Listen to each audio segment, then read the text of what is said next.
오늘 이사야 3장 13절부터 4장 끝절까지의 말씀을 통하여서 피하는 그늘 숨은 곳이 되리라 라는 제목으로 말씀 나누도록 하겠습니다. 반복은 정통적인 학습법, 가장 효과적인 학습법으로 우리에게 아주 익숙한 것입니다. 성경에서도 하나님의 일하심, 하나님의 마음, 은혜에 대한 것들을 이같이 반복하여서 우리에게 알려주실 때가 많이 있습니다. 구약 성경 신명기는 말씀을 되풀이하였다, 2번 같은 말씀을 전하여 주셨다라는 의미가 됩니다. 하나님을 모르던 자들이 하나님의 은혜의 역사로 하나님을 알게 되었고, 한 분이신 하나님, 유일하신 신 여호와를 고백하며 하나님의 말씀을 따르고자 할 때 비로소 하나님께서 그들이 따를 말씀을 전하여 주셨습니다. 그리고 그 말씀을 약속의 땅, 하나님의 언약의 성취를 앞둔 이스라엘 백성들에게 다시금 풀어서 전하여 주신 것이 신명기서입니다. 약속의 땅, 언약의 성취를 맛볼 그 땅에서 하나님의 백성들이 하나님의 말씀과 원리 안에서 복을 누리며 행복하기를 바라시는 하나님의 말씀이자 그분의 마음이었습니다. 하나님의 반복 학습이었습니다. 저희가 주일 예배 개척 후부터 지금까지 창세기부터 쭉 이사야까지 나누고 있는데, 방대한 양의 성경을 보았지만 언제나 결론은 하나였습니다. 바로 하나님의 은혜. 오늘 본문 2장 이후로 선포된 하나님의 구원의 은혜에 대한 반복의 말씀이 이 본문에도 기록되고 있습니다. 간략하게 이런 구조로 되어 있다라고 말씀드릴 수 있겠습니다. A, B, B-A. 자, 본문 3장 23절을 보겠습니다. 손 거울과 세마포 옷과 머리 수건과 너울을 제하시리니. 자, 여기 우리말 성경에 제하시리니라는 이 표현은 사실 원어에는 없는 단어입니다. 첨부된 표현이에요. 그러나 내용상 같은 것이 되며, 이는 3장에서 죄인들이 의지하는 것을 제하시겠다라는 하나님의 말씀과 같은 내용을 담고 있습니다. 4장 2절입니다. 그 날에 여호와의 싹이 아름답고 영화로울 것이요, 그 땅의 소사는 이스라엘의 피난한 자를 위하여 영화롭고 아름다울 것이며.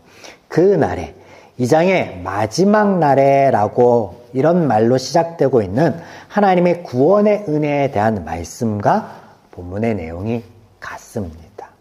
정리해보면 이사야 1장에서 하나님께서 죄인들의 상태를 황폐함으로 말씀하셨고, 그 끝단에 시작하여서 구원에 대하여 선포하시며, 이 구원에 대한 말씀이 2장부터 지금 4장까지 쭉 이어서 말씀되어지고 있는 것입니다.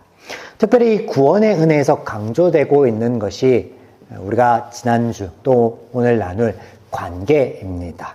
하나님과 인간 사이의 관계 회복, 그리고 인간과 인간 사이의 관계 회복을 말씀하고 계십니다. 본문을 조금 더 살펴보도록 하겠습니다. 13절부터 보시겠습니다. 3장 13절부터. 여호와께서 변론하여 일어나시며 백성들을 심판하려고 서시는도다. 여호와께서 자기 백성의 장로들과 고관들을 심문하러 오시리니, 포도원을 삼킨 자는 너희이며 가난한 자에게 탈취한 물건이 너희의 집에 있도다. 어찌하여 너희가 내 백성을 짓밟으며 가난한 자의 얼굴에 맷돌질하느냐. 주 만군의 여호와 내가 말하였느니라 하시도다. 여기 등장하는 백성의 장로와 고관들은 사람들이 세운 자들로, 그 세움받은 소망을 뒤로 한 채 그들 안위를 위해 탈취한 물건들을 가득 자신의 집에 쌓은 자들로 묘사되어지고 있습니다. 바로 깨어진 인간관계에 대해 말씀하고 있죠. 3장 1절부터 12절까지의 말씀하신 것에 대한 요약으로 우리가 볼 수 있겠습니다. 그러나 그들을 향해 하나님께서 변론하고자 함이 아니며 심판하시고자 함이 아님을 오늘도 우리는 잊지 말아야 하겠습니다. 3장 9절입니다. 그들의 안색이 불리하게 증거하며 그들의 죄를 말해주고 숨기지 못함이 소돔과 같으니, 그들의 영혼에 화가 있을진저 그들이 재앙을 자취하였도다. 그들의 황폐해진 삶은 그들 스스로의 선택의 결과였다. 자취한 것이다. 라고 말씀하고 계십니다. 4장 4절. 이는 주께서 심판하는 영과 소멸하는 영으로 시온의 딸들의 더러움을 씻기며 예루살렘의 피를 그 중에서 청결하게 하실 때가 됨이라. 성경에 표현하고 있는 것을 잘 보시기 바랍니다. 심판하는 영, 소멸하는 영이 등장하는데 그 등장하여 하는 일이 심판하고 벌주고 소멸하는 것이 아니라 오히려 씻기고 청결하게 한다라고 말씀하고 있습니다.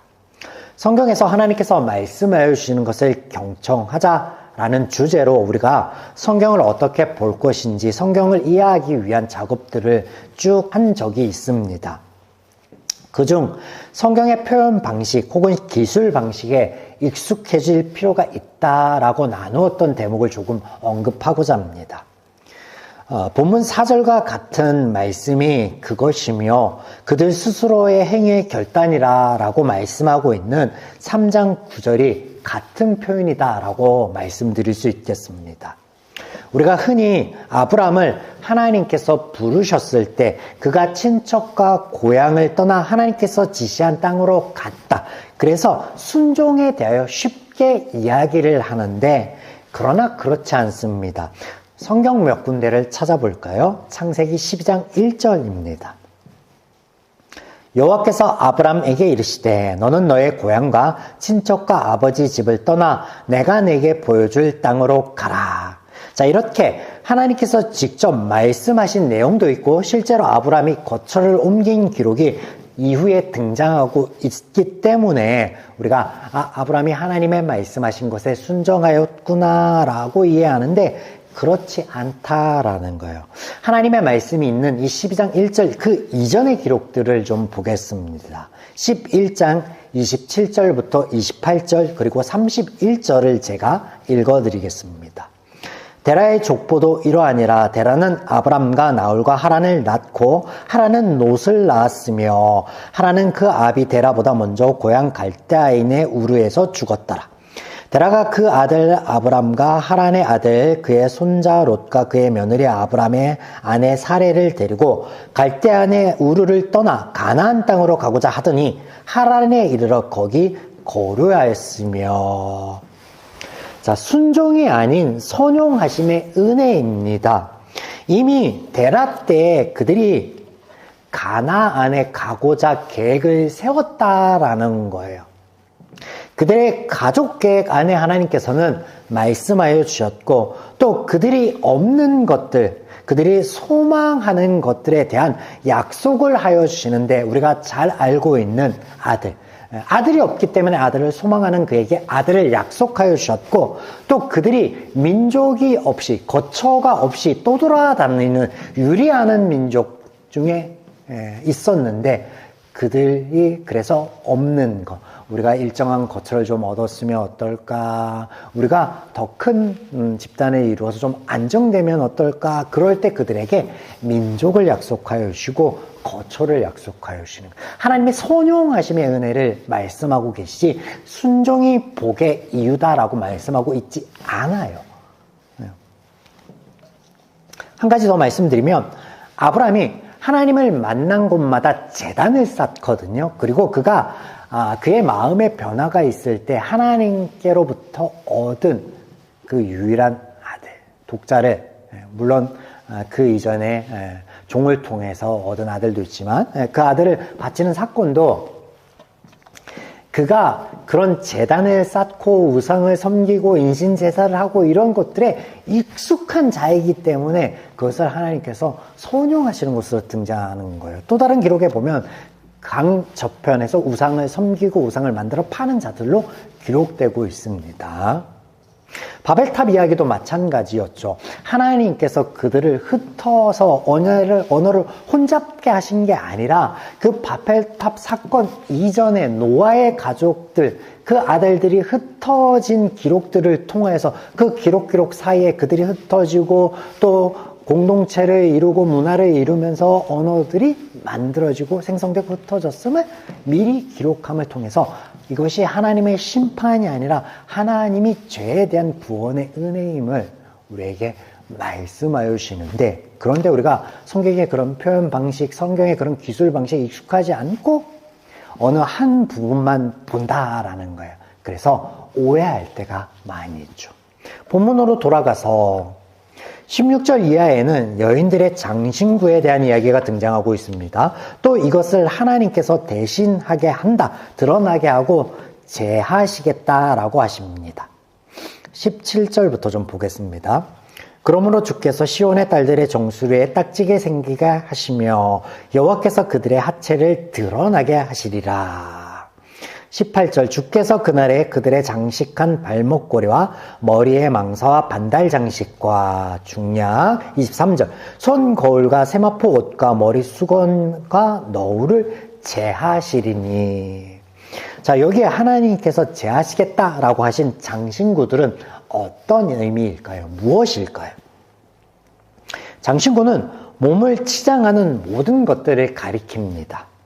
그러나 구절구절 등에 열거되고 있는 것들, 특별히 상류층 여성들의 사치와 허영을 상징하는 것들로 우리가 볼 수 있는데, 이는 납단의 백성의 리더들이 자신들의 안위를 위해 가난한 자들에게서부터 탈취한 물건들, 관계 안의 교만함의 결과물들을 이야기하고 있는 것이에요. 그 모든 것들을 제거하여 그 민낯을 드러나게 하실 것에 대하여 하나님께서 말씀하시는 대목입니다. 24절 보겠습니다. 그때 썩은 냄새가 향기를 대신하고 노끈이 띠를 대신하고 대머리가 숱한 머리털을 대신하고 굵은 베옷이 화려한 옷을 대신하고 수치스러운 흔적이 아름다움을 대신할 것이며. 이런 말씀을 하시다가 유다의 패망을 엿볼 수 있는 말씀들도 하십니다. 장정이 쓰러지고 황폐한 땅이 될 것이라고. 그러나 16절부터 다시 정리하여 보면 교만한 여인들의 하체가 드러날 것을 말씀하시고 장신구를 제하여 그 부끄러운 민낯을 드러나게 하신다라고 말씀하시며 시온에 황폐해질 것에 대해서 말씀하시는 이것이 죄인들이 의지하는 것이며 관계에 대한 말씀이다라는 거예요.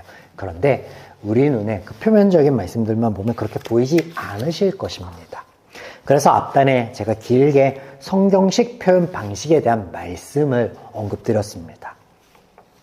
4장 2절에 그날에 라는 하나님의 역사하심에 대한 기술 전에 등장하고 있는 이야기들은 처음 고관들의 행보, 즉 죄인들이 스스로 안위를 위해 세운 백성의 리더들이 저보다 약하고 힘없는 자, 가난한 자에게 탈취한 것들로 스스로를 치장하고 만족할 때, 그때를 가리킵니다. 그러나 장신구들, 사치와 허용, 착취와 수탈한 그것들을 하나님께서 제거하시고 그 이면의 민낯을 드러나게 함으로 그들이 의지하는 것을 하나님께서 제하시겠다는데, 이것이 바로 죄적 가치관, 죄인의 기준, 죄인의 마음인데 이것을 제하셔서 그 깨어진 관계를 회복하여 주실 것에 대한 말씀을 하고 있는 거예요.